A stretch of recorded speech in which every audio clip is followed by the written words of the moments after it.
वादे पे वादे और दावे पे दावे, हालांकि नेताओं की आज की नहीं बहुत पुरानी बात है और चुनावी दौर हो तो उस वक्त तो इनमें तेज़ी अपने आप आती है। पोस्टल बैलेट पर चली आ रही असमंजस की स्थिति अब साफ हो गई है।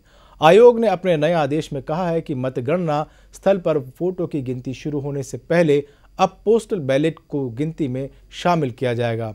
इस आदेश के बाद काफ़ी समय से बरकरार असमंजस अब खत्म हो गया है।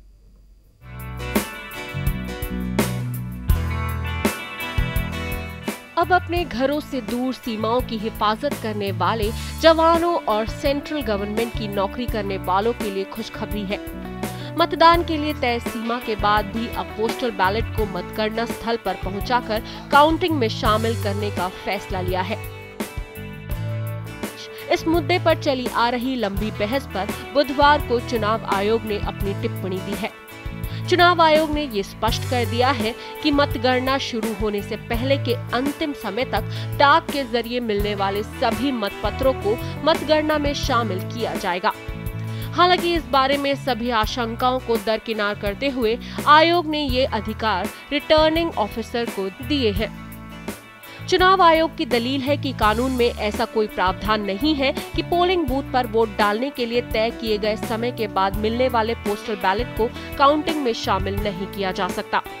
चुनाव आयोग ने मणिपुर, उत्तराखंड, पंजाब, उत्तर प्रदेश और गोवा में विधानसभा चुनावों की मतगणना की तिथि 4 मार्च 2012 सुबह 8 बजे से तय की थी, जिसको बाद में किसी कारणवश 2 दिन के लिए और आगे बढ़ाकर 6 मार्च सुबह 8 बजे कर दिया गया।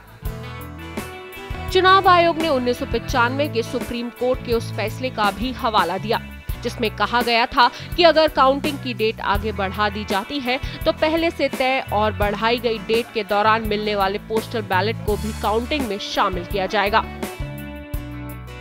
वनीता झाम के साथ कुमार शानू, GNN न्यूज।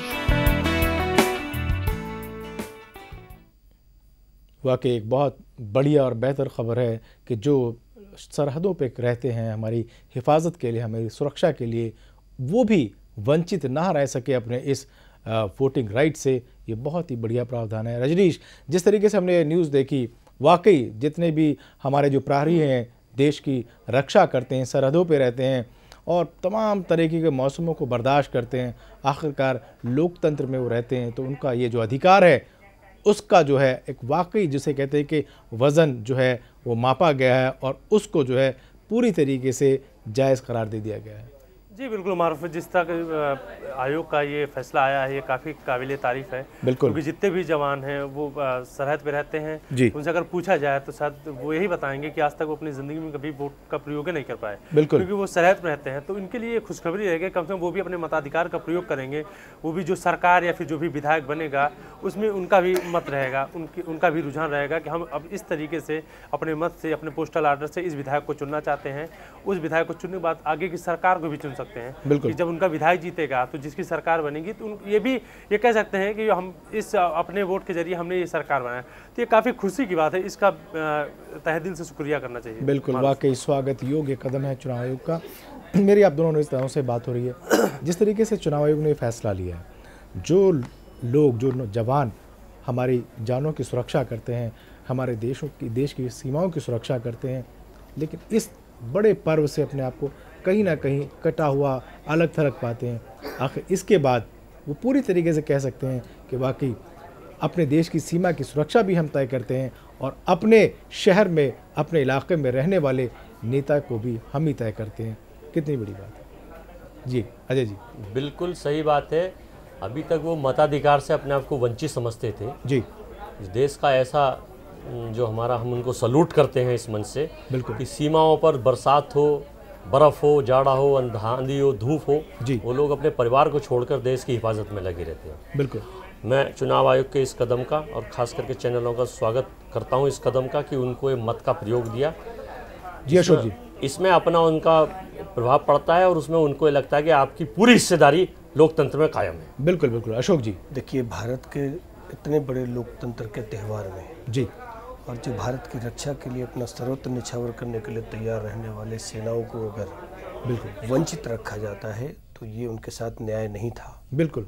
आज चुनाव आयोग ने जो ये काम किया है निश्चित रूप से ये बहुत बधाई के पात्र है जी। और आज जो देश की रक्षा के लिए अपने मन में जज्बा लेकर जी अपने सभी सुखों शांतियों को छोड़ के जी बॉर्डर पे हमारी हिफाजत की कामना करते हैं, हमारी हिफाजत के लिए लड़ते हैं, आज इस दो लोकतंत्र के त्यौहार में उनकी भागीदारी ये सिद्ध करेगा जी कि आज अपने देश के भविष्य को तय करने में मेरा भी अधिकार है, उनका भी अधिकार है पूरा। और जिस तरीके से जो भावना, जो जज्बा उनके अंदर होता है, वो जज्बा देश को बनाने का, उसको संवारने का, उसकी हिफाजत करने का, वो जज्बा आखिरकार इन पार्टियों में, इन नेताओं में क्यों नहीं होता? जब सत्ता पर आ जाते हैं तो घोटाले, तमाम तरीके के स्कैम्स, भ्रष्टाचार के बिल्कुल पिटारे खुल जाते हैं। आखिर ये जब वो शपथ लेते हैं, वो शपथ को भूल जाते हैं या ये भूल जाते हैं कि हमें जनता की सेवा करनी है? देखिए, बिल्कुल बिल्कुल आप सही कह रहे हैं मारूफ साहब कि जो आदमी को ईमानदारी से सच्ची शपथ लेकर, सच्ची देश सेवा के रूप में, चाहे वो किसी भी दल का कितना ही बड़ा नेता हो, सच्ची शपथ के लेकर अच्छी चीज़ों को आगे बढ़ाने के लिए, अच्छी पहल के लिए, इस लोकतंत्र की मर्यादा को कायम रखने के लिए, हिंदुस्तान का लोकतंत्र संसार के 256 देशों में बहुत बढ़िया लोकतंत्र माना जाता है।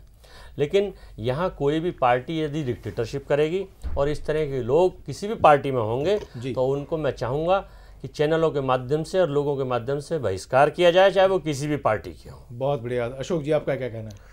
देखिए, भ्रष्टाचार तो देश को खोखला बनाता है जी। ठीक है कि अब आज के समय में भ्रष्टाचार वर्तमान में भी है और कुछ पहले भी था जी, लेकिन इसको ख़त्म तो करना चाहिए। कैसे होगा? और देश में देखिए, जब सरकार और शासन में बैठे हुए लोग ईमानदार होंगे तो मैं नहीं मानता कि नीचे कोई तो कहीं ना कहीं वो इच्छा शक्ति की कमी है। देखिए, इच्छा शक्ति तो जब अगर आप जाति के आधार पर देश में चुनाव कराएंगे, जब आप किसी और मामले को लेकर करेंगे, देखिए होता क्या है कि जैसे मेरे शरीर में कोई अगर कमजोरी हो गई तो 20 तरह की बीमारियां आती हैं जी। तो वो जब राजनीति में कमजोरी हो जाए ना जी, तो ये सारी बीमारियां अपने आप पनपती है जी। हमारा देश बहुत अभागा है कि आज़ादी के बाद गलत हाथों में हमारा देश का कमान चला गया। रजनीश, अगर बड़ी साफ गोई से कह रहे हैं अगर सरदार पटेल के हाथ में ये देश की कमान होती तो मैं मानता हूं कि इस देश में किसी की जरूरत नहीं था, देश में एक बेहतर विकल्प और बेहतर सरकार दी जा सके। क्या कहना है? ये बातें यहाँ कहना सुनना बहुत अच्छा लगता है, लेकिन जैसी सत्ता हाथ में आती है ये तमाम बातें कहीं पीछे रह जाती हैं। जी बिल्कुल मारूफ, मैं इसके पहले इतिहास में नहीं जाना चाहता। वर्तमान में अगर हम लोग बात करें तो जितने भी या फिर सांसद हों या फिर जितने विधायक हैं, उनको ये लगता है कि हम एक बार जीते हैं, पता नहीं दोबारा जीते कि ना जीते, तो जितनी जो हमने पैसा लगाया है चुनाव में उसको निकालना पड़ेगा। तो इस चीज़ को लेकर वो जितना भी विधायक फंड आता है उसको अपने पास रखते हैं, जो ठेके लेते हैं उससे भी पैसा आता जाता रहता है। तो ये सबसे जो एक डर वाली बात होती है, डर क्या एक साइकोलॉजिस्ट होता है कि दिमाग में बन जाता है। ये माना जा रहा है कि जितना पैसा लगाया है, पहले वो विधायक, वो मंत्री, ये काउंसलर, वो ये देखता है कि मैंने जितना पैसा लगाया है पहले उसको निकाल लूं। जी बिल्कुल, पहले उसको निकाला जाए, उसके बाद हम पता नहीं अगली बार हमें जनता चुने या नहीं चुने। अगर जनता चुनती है तब तो देखा जाएगा, नहीं चुनती है तो कम से कम आगे का जो जीवन यापन है वो अच्छी तरह चलता रहेगा। बिल्कुल रजीश, बात वही है कि अगर 2 लगाए हैं तो 4 चाहिए। अगर वो 4 नहीं मिलता है तो सत्ता में और सियासत में जाने का कोई फ़ायदा नहीं। इसलिए ईमानदारी, दयानतदारी और सच्चाई और ये विकास सिर्फ लफ्ज़ी बातें हैं जो कागज़ों में अच्छी लगती हैं, बोलने में अच्छी लगती हैं, सुनने में अच्छी लगती हैं, लेकिन इनको अमल करना बड़ा ही मुश्किल हो जाता है। आप दोनों मेहमानों का और रजीश आपका भी बहुत बहुत शुक्रिया। कल फिर नए मुद्दे के साथ, नए मेहमानों के साथ फिर हाजिर होंगे। तब तक पूरी टीम को दीजिए इजाज़त। नमस्कार।